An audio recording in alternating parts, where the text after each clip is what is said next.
Hi Capricorn, welcome to your readings, general reading, and it's for the 9th to the 15th of May. Pardon me, trademark cough by Steve. Thanks so much for being here. Still only got 39 subscribers. I love doing this. I love reading with the True Black deck. But I really appreciate people liking and subscribing. Really grows the channel, really helps me. And yeah, that's about it. So I'm going to jump straight in, guys. Let's see what the week holds for you, Capricorn. Wow. Straight in with the Emperor. Boom. Big solid energy, order, control, discipline. But in a really honest, kind of positive way. Really good. In a negative reading, it can sometimes be a bit too obsessive. It's like, it's my way or the highway. Usually in a positive one, yeah, it's my way or the highway, but actually that's always the right way. It's not always, is it? You can't have always and never, but it's usually the right thing. Crossing that with that beautiful Page of Cups energy, childlike innocence, nurturing, open, lovely, warm energy to go with that Emperor. Really softens the Emperor off.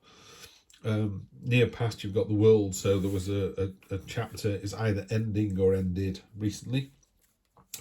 I always think, is it in the Fool's journey, the Fool basically has all these experiences, and the last thing he comes to is the World, and there's usually a portal there, and he steps through the portal. And I always think in my head, he either, levels up and becomes a level 2 wizard, or he goes, and he goes back and tries again. But he goes back round anyway, but he either goes back round as a level 2 or he goes back round as he was before, because he didn't learn from his experiences, didn't learn from his mistakes. So in your near past, so again, it could have been last week or it could be the early part of this week. I always think it's the end of something, but it could be the end of a chapter in a book, or it could be the end of the book and a new book is beginning. So how important it is down to you. Be careful of any kind of stagnation. The Two of Swords needs other cards to sort of talk around it, but in this particular reading, these two swords are rubbing against each other and they're not getting anywhere. That it's stagnation and futility. There's an urgent message there that they're ignoring is actually getting torn apart. So you kind of can't see the wood for the trees, and sometimes it's an argument with your higher self. You're going, I don't want to do this, and the voice on your shoulder is, you should. No, I shouldn't. Yes, I should. So we need to clarify that a bit more, and that'll come in with where it sits. That's your near future.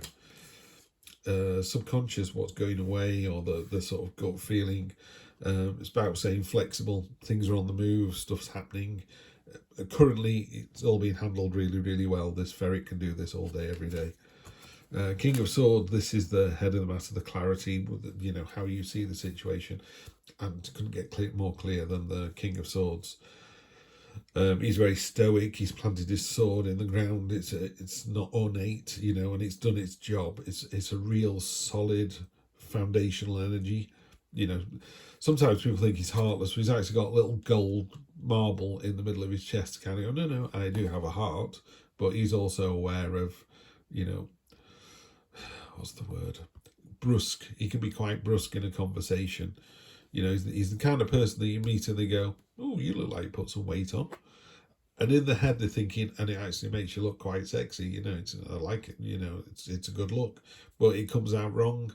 So that's the negative side of this energy. And sometimes they just go, they're just really clear. It's a really clear, stoic energy. It cuts through the nonsense. He's got some butterflies on his shoulder and some larvae, and this is about idea generation as well. So there's something there. Interesting. Okay. So we're looking at this diagonal down here. I'm trying to work out where the swords sit in this. Justice card, this is the Libra card. Justice is exactly what it says on the tin. She's got a veil over her face, so you can't sway her feelings, you can't implore with her, you can't bribe her. It's like, no, in the cold light of day, you're going to be judged. Your past life will go onto these scales, and she'll either, let you move forward, or the sword is there to, deal out some punishment or mercy. So again, it's the balance. Only you know what this is referring to. I have no idea. Wow, that's great. You know what I'm like about the Magician. It's my favourite card in any tarot deck. I love it in this particular deck. it softens everything, absolutely softens everything. So let's talk about that in a minute. Okay, communication coming in, and that's your hopes and fears, and the final outcome, death. Right, getting a bit more of a Scooby on this now, and the Hermit. Yeah, right. So Capricorn, you're doing a bit of soul searching at the moment, which is the Hermit. That kind of, that's where the Two of Swords comes in, right? Okay. So the Hermit is someone who goes away, goes up. It normally stood on top of a mountain with a lantern, and it's about that inner light as well. It's a bit like finding yourself. You know, meditation's really important because you can just think about a situation or think about yourself and yourself anyway, and your own energies, your own power, and all this kind of stuff, all the juicy stuff, not the day-to-day accounting and going to work and eating food, but the real kind of spiritual well-being. So it's like a spiritual MOT. That's a really good way of putting it. So he's gone away to think, or they have gone away to just navel gaze, you know, internalize and think about stuff. And that's come out with you being in a very strong position, which is great. Something's happened recently, so it's been the end of something. The Two of Swords can also talk about, sometimes it's a woman with two swords crossing over in a blindfold. It's sometimes about the person holding two swords and going, go away, just leave me alone, I just need to think about this problem. Sometimes like a creative director would sit in a room full of other designers bouncing ideas around, and other times they go and lock themselves in a room and just think about it on their own. And that's your kind of energy next week. Sometimes you're going to need to just go away and think about the situation, and you need that cold light of day to really open your eyes. And then, you, like anyone, we always worry when we do this, when we internalize and we go somewhere and think about something, we're worried what box we're going to open. So you're in a room with 5 doors, you're wondering which door to open, and it's like, it doesn't matter, you need to open one of them, and justice will be behind the door you open. And you go, well, I won't open door number 1, then I'll go to door number 5. She was behind 5 all the time. You're not going to get away from justice. It's always there. So in the cold light of day, you've got to stand up and be counted. And did you do the right thing? And the answer is, hell yes, you did. Yeah? So next week, Capricorn, if there's something on your mind, there's something worrying you a little bit, and you're having to think about it, the end result is really, really good. It's honestly couldn't be better. The Magician is literally the first person that the Fool meets on his journey, and he's the master manipulator, but in a really positive way. He's not manipulating a situation for evil. He's just able to drive the situation forward. He's a magician. You're just like, wow, that was magic. You know, if you're working too many hours, you have the ability to change that situation. If you fancy somebody and want to ask them out, the Magician gives you all the tools that you need to do that, you know. So it's just a great card.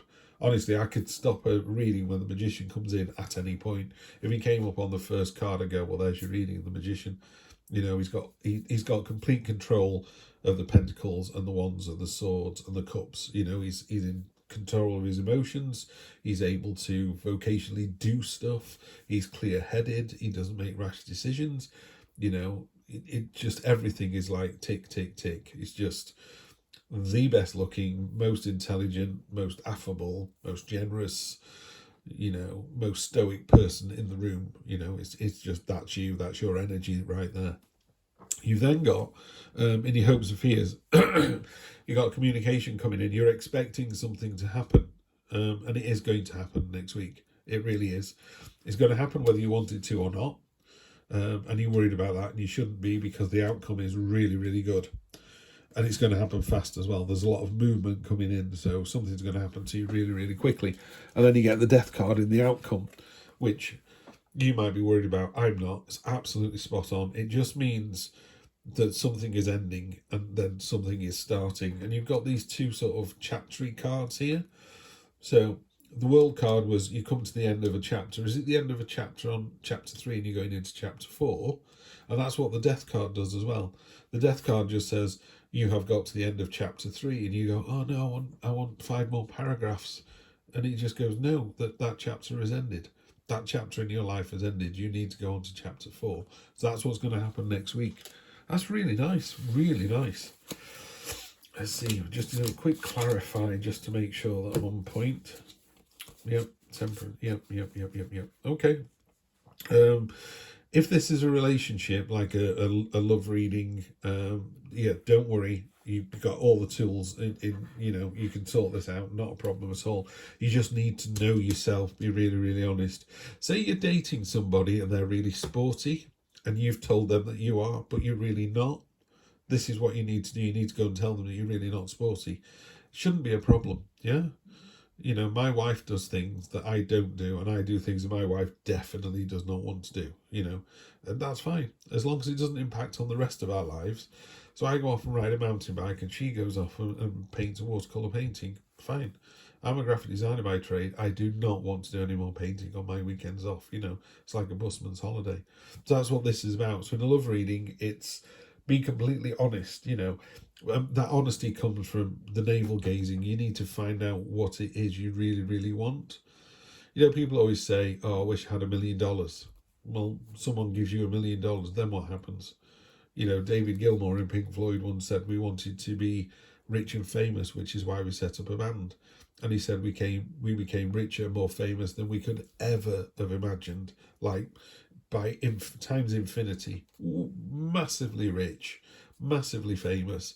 And then he said, then what? What happens then? You know, it's like you saying, I want to climb a mountain. And you stand on top of a mountain and go, now what?